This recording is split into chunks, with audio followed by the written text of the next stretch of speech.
The 12 tribes of Israel each had a specific purpose, a specific assignment. The tribe of Judah could not do what the tribe of Levi did.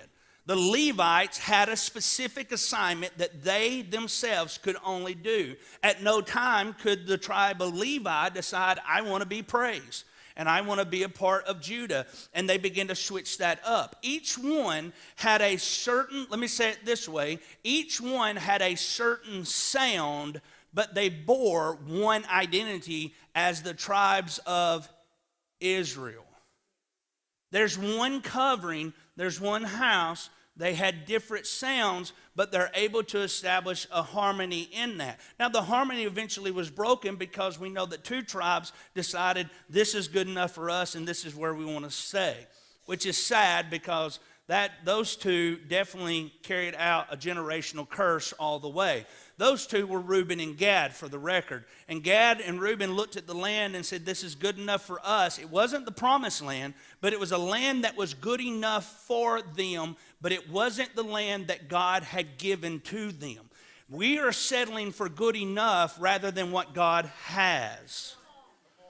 Good enough becomes a standard. You may have a good idea, but it doesn't mean it's what God wants you to do. A good idea will get you in trouble, whereas a God strategy will give you victory because you already attained it without ever even having to fight for it. Even though you're going to have to go through some valleys and hardships and trials and tests and tribulations, victory is already given unto you.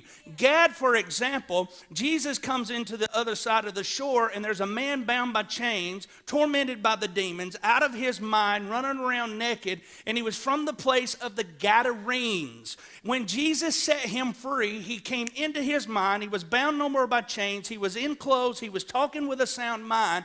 The people of the Gadarenes came back and told Jesus, we want nothing to do with you, because there comes a time when you reject the promises of God, you will find yourself denying the presence of God, because the promises you attained is what you define good enough. And when the presence of God comes in on a scene and changes what you are tolerating, because tolerance will permit acceptance, acceptance will create a culture, and culture will define how you live rather than walking in the promises of God where the kingdom is a takeover.